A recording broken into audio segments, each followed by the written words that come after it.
Bonjour à tous. En 2050, si nous continuons à vivre dans des villes toujours plus énergivores, nous allons droit dans le mur. Il faut bien se l'avouer, nous vivons dans le déni d'une crise climatique, et nous vivons donc sur une planète bleue, au territoire fini et aux ressources limitées, et pourtant nos modes de vie sont toujours aussi énergivores et consuméristes. Plutôt que d'aller droit dans le mur, je vous propose, en tant qu'architecte, de travailler ensemble pour imaginer 2050. Et je vous propose donc de décloisonner ces murs pour accélérer l'innovation et inventer la ville intelligente de demain. La ville intelligente, cette fameuse Smart City, que l'on retrouve notamment en Corée du Sud, à Songdo, ou dans la ville de Masdar à Abu Dhabi. Ces villes sont des villes systèmes, basées sur des systèmes informatisés qui viennent implémenter les données numériques pour mieux organiser les flux dans la ville, mieux répartir les fonctions. Moi, je ne vous propose pas la construction de villes systèmes, mais bien de villes écosystèmes qui sont capables, comme le ferait un écosystème mature comme une forêt tropicale, de transformer nos quartiers en forêts et de transformer nos bâtiments en arbres habités, capables d'une part de générer leur propre énergie et d'autre part de recycler leurs propres déchets. Le véritable challenge de ma génération d'architectes est d'inventer les modes de transformation des contraintes dues au dérèglement climatique en opportunités pour véritablement inventer de nouveaux modes de vie éco-responsables qui visent la symbiose de l'homme, homme-nature. C'est précisément ce que nous essayons de faire avec l'ensemble de nos projets. Dépasser le constat anxiogène du dérèglement climatique, établi par les grands documentaires de Yann Arthus-Bertrand, de Nicolas Hulot ou d'Al Gore, et devenir force de proposition. Proposer des utopies concrètes qui sont réalisables.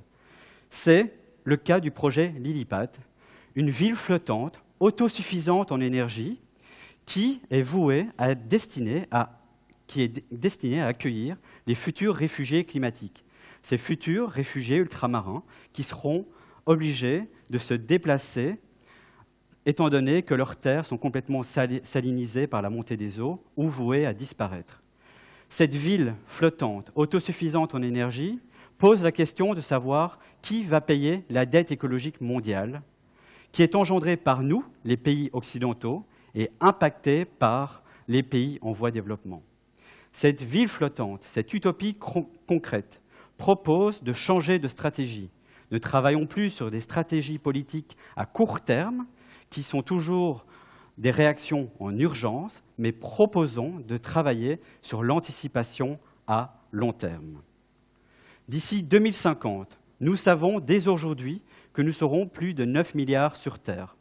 Et sur ces 9 milliards d'habitants, plus de 70% seront citadins, vu l'exode rural massif que connaissent aujourd'hui les pays en voie de développement. On sait également dès aujourd'hui que les villes sont responsables de 80% des émissions de gaz à effet de serre. Il est donc aujourd'hui plus que jamais urgent de passer d'une économie linéaire qui produit, qui consomme et qui jette, à une économie circulaire qui produit, qui consomme et qui fait en sorte que tout ce qui est produit soit recyclé et recyclable à l'infini. Nous travaillons donc sur des projets d'architecture organisés autour de 3 piliers. Le pilier énergétique, le pilier alimentaire et le pilier écologique. Le pilier énergétique cherche à transformer chacun de nos bâtiments inertes en bâtiments métaboliques, qui est capable de générer plus d'énergie qu'il en consomme et de se connecter aux autres bâtiments pour mettre en place un système de solidarité énergétique où chacun d'entre eux s'échangerait leur production et leur consommation d'énergie via une smart grid, un Internet de l'énergie en temps réel. Le pilier alimentaire cherche à rapatrier l'agriculture au cœur de la ville pour vous transformer, vous les Parisiens, en producteurs de votre propre consommation alimentaire en vue de réduire les boucles qu'il peut exister dans les modes de transport, qu'ils soient fluviaux, ferroviaires ou individuels, et donc pour baisser notre bilan carbone. Enfin, le pilier écologique vise à transformer les villes grises en villes vertes. vise à transformer les villes imperméables en villes perméables, capables de rapatrier la nature au cœur de la ville, avec toute la richesse de sa biodiversité, pour impacter les futurs épisodes de canicule et les futurs épisodes de fortes pluies. Dans cette direction, avec ces 3 piliers, nous les mettons en œuvre, notamment actuellement sur une tour de 50 000 m² qui est en chantier depuis 3 ans au pied de la tour 101 à Taipei, Taïwan. Cette tour vise la réduction de 50% de sa facture énergétique. Elle est sculptée suivant les données bioclimatiques du lieu, c'est-à-dire la course du soleil, la direction des vents dominants, et elle intègre les énergies renouvelables pour faire en sorte d'économiser l'émission de 35 tonnes de CO2 dans l'atmosphère. Cette tour sera livrée en 2016 et sera certifiée LEED Gold, l'une des plus grandes certifications mondiales. C'est aussi le cas du projet de Gate Residence au Caire, qui intègre également dans un programme mixte de logements, de bureaux, d'hôtels et de commerces 450 000 m² qui sont articulés autour des énergies de pointe, comme par exemple une canopée solaire, photovoltaïque et thermique, qui vient créer l'énergie nécessaire et les calories nécessaires pour produire l'éclairage artificiel et l'eau chaude sanitaire, et qui est aussi basée sur un système de construction ancestral qui s'appelle les malkaf. Les malkaf sont ces fameuses cheminées à vent que l'on peut retrouver dans les temples des pharaons et qui permettent de bioclimatiser l'atmosphère en faisant passer une ventilation naturelle en sous-sol qui rafraîchit l'air extérieur. Depuis 1 an, nous travaillons sur réimaginer Paris en 2050 avec le projet Paris Smart City 2050, qui est à l'étude avec les services de l'écologie urbaine de la mairie de Paris. Ce projet a pour but d'étudier les perspectives d'évolution de l'intégration des immeubles de grande hauteur dans le Paris intramuros, dans le petit Paris. Ce projet étudie la façon dont on va pouvoir résoudre la crise chronique du logement à Paris, tout en assurant la transition énergétique de notre ville historique, en réduisant d'ici 2050 de 75% les émissions de gaz à effet de serre. Pour cela, nous avons dessiné 8 prototypes de tours à énergie positive, c'est-à-dire des tours qui produisent plus d'énergie qu'elles n'en consomment, que cette énergie soit calorifique, électrique ou même alimentaire. Et ces tours sont basés sur le concept de solidarité énergétique, c'est-à-dire qu'on estime que les architectures contemporaines pourront produire plus d'énergie qu'elles en consomment et redistribuer, finalement, ce surplus aux bâtiments haussmanniens, qui sont de véritables passoires énergétiques. Je vous invite donc à me suivre dans une balade dans les rues de ce Paris en 2050. Et tout comme bon guide qui se respecte, je vous invite à commencer par le quartier historique, et notamment par la rue de Rivoli, symbole de cette architecture haussmannienne qui date d'il y a 2 siècles. Nous arrivons au jardin des Tuileries, avec sur votre gauche des éoliennes axiales qui produisent l'électricité nécessaire à l'éclairage public. Au-dessus des bâtiments haussmanniens, nous proposons la construction de montagnes végétalisées qui, par l'intégration de la nature au cœur de la ville, permettront de bioclimatiser ce qu'on appelle l'effet d'îlot de chaleur urbain. Cet effet d'îlot de chaleur urbain fait qu'il y a toujours entre 5 et 8 degrés en plus au cœur de Paris par rapport aux banlieues.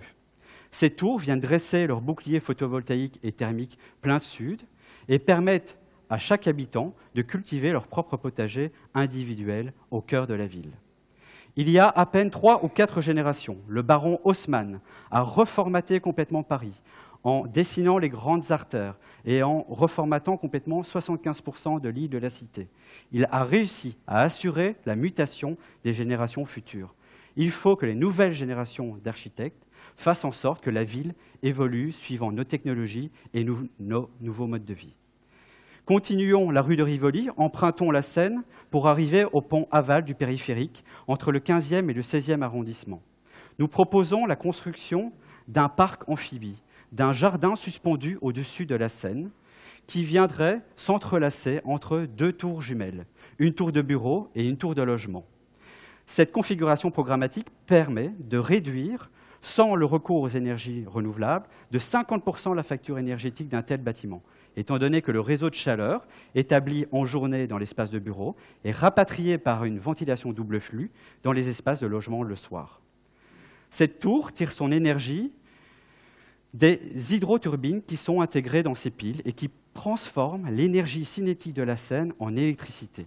L'électricité est également fournie par des éoliennes multipales qui sont intégrées dans les façades de cette tour jardin. Continuons sur la Seine pour arriver dans le quartier latin et vers un autre parc, le Jardin de Luxembourg. Devant le Sénat, je vous invite à prendre votre pique-nique et à regarder cette nouvelle tour Montparnasse qui est transformée en un véritable jardin vertical, le premier Central Park verticalisé au monde, qui permettra à chaque Parisien de se réapprivoiser cette tour qui a sonné le glas de la construction en hauteur dans les années 70. Nous pourrons monter donc à travers des jardins, des passerelles végétalisées, tout au long de cette tour, et y admirer la skyline. Et toute cette végétation est soutenue par une robe, une résie de bioréacteurs d'algues vertes. Ces bioréacteurs d'algues vertes permettent de transformer tous les déchets, liquides et solides, générés par la tour Montparnasse, en électricité et en réseau de chaleur par un système de biométhanisation. Cela permet de rendre la tour Montparnasse autosuffisante en énergie. Parlons maintenant d'autres tours, les fameuses tours du 13e arrondissement, que l'on connaît dans le quartier des Olympiades ou dans le quartier Masséna. Et proposons de transformer ces tours en véritables quartiers maraîchers où chaque habitant deviendrait le jardinier de sa propre alimentation biologique, sans pesticides, sans fongicides, sans insecticides. Ces tours seraient sculptées à partir d'une double peau en bambou qui permettrait d'utiliser des surfaces mathématiques minimales pour générer des caténoïdes, ces fameux nombrils que l'on voit dans les tours, qui viennent accélérer l'effet du vent pour augmenter l'efficacité des éoliennes. Ces éoliennes se trouveraient également sur le toit, et sur le sommet de la tour Abeille, la plus haute, on viendrait intégrer une centrale thermodynamique qui permettrait de rendre ce quartier 280% à énergie positive. Ce quartier serait donc le premier quartier biposte de Paris et prouverait que l'architecture contemporaine peut trouver sa place dans une architecture patrimoniale par ce système de solidarité énergétique.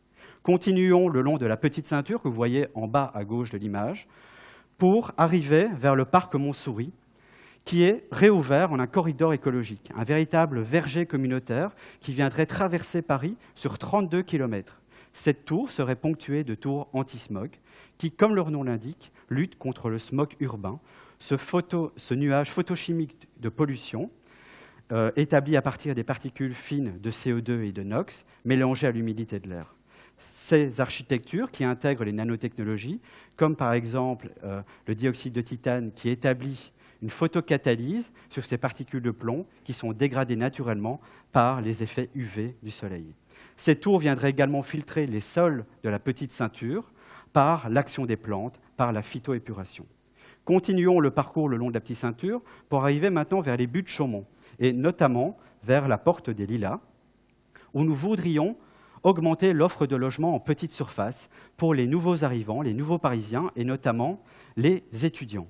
Nous proposons donc la construction de ruches alvéolaires qui viennent intégrer un maximum de logements de 20 mètres carrés qui peuvent venir se pluguer les uns aux autres, qui sont préfabriqués en usine et qui sont montés directement, complètement équipés sur place. Depuis la porte des Lilas, prenons le métro, le tramway, pour arriver à la porte d'Aubervilliers. Porte d'Aubervilliers, qui est l'une des entrées principales et qui représente le tracé du périphérique qui vient enserrer, étouffer de l'asphyxie, qui vient asphyxier la ville, que nous voulons transformer véritablement en corridor écologique, en forêt urbaine linéaire, qui viennent raccorder le bois de Vincennes au bois de Boulogne. Et sur cette porte, nous voulons construire une ferme urbaine. Une ferme urbaine est une tour qui vient étager à la verticale des champs d'agriculture, des vergers communautaires, des jardins suspendus, pour véritablement ramener le modèle agricole au cœur de la ville, faire en sorte que tout ce que nous consommons soit produit directement sur place pour baisser les émissions de carbone et pour finalement véritablement inventer le Paris de demain, post-fossile, post-nucléaire. Empruntons le train à sustentation magnétique pour se rendre à la fin du voyage, à la gare du Nord. La gare du Nord, ici, propose de ne pas utiliser l'énergie cinétique de la Seine, mais bien l'énergie de vos pas. Il faut savoir que la gare du Nord est la 3e plus grande gare mondiale en termes de trafic et la première gare en Europe. Il y a plus de 700 000 visiteurs qui empruntent les 32 quais de la gare du Nord. Et si nous transformions les pas de ces 700 000 visiteurs quotidiens en énergie pour rendre tout le quartier à énergie positive. De plus, ces tours mangroves, inspirées de la structure des palétuviers, permettent de mettre en place des façades qui fonctionnent comme de la photosynthèse naturelle et qui viennent intégrer un système électrolytique qui permet de créer de l'énergie électrique non seulement à partir des rayons directs du soleil, mais également à partir de la lumière diffuse. Mon métier d'architecte aujourd'hui est en fait celui de dresser des ponts entre la recherche fondamentale et la recherche appliquée en industrie, de faire en sorte que l'on quitte le modèle urbain de l'étalement horizontal qui prône la monofonctionnalité à la Défense, la muséification du centre-ville de Paris, la ghettoisation des banlieues, en une ville qui soit multifonctionnelle, multiculturelle. Nous, les Parisiens, nous ne sommes pas les conservateurs d'un musée à ciel ouvert. Et donc, plutôt que de se prendre des murs, il vaut mieux construire des tours intelligentes. Il est urgent de rêver. Il est urgent de réenchanter la ville. Et même si on nous rabâche à longueur de journaux télévisés que nous nous trouvons au carrefour d'une crise écologique, d'une crise économique et d'une crise géopolitique, il est important de se projeter vers l'avenir. Car, comme le disait si bien Eleanor Roosevelt, le futur appartient à ceux qui croient en la beauté de leurs rêves. Merci.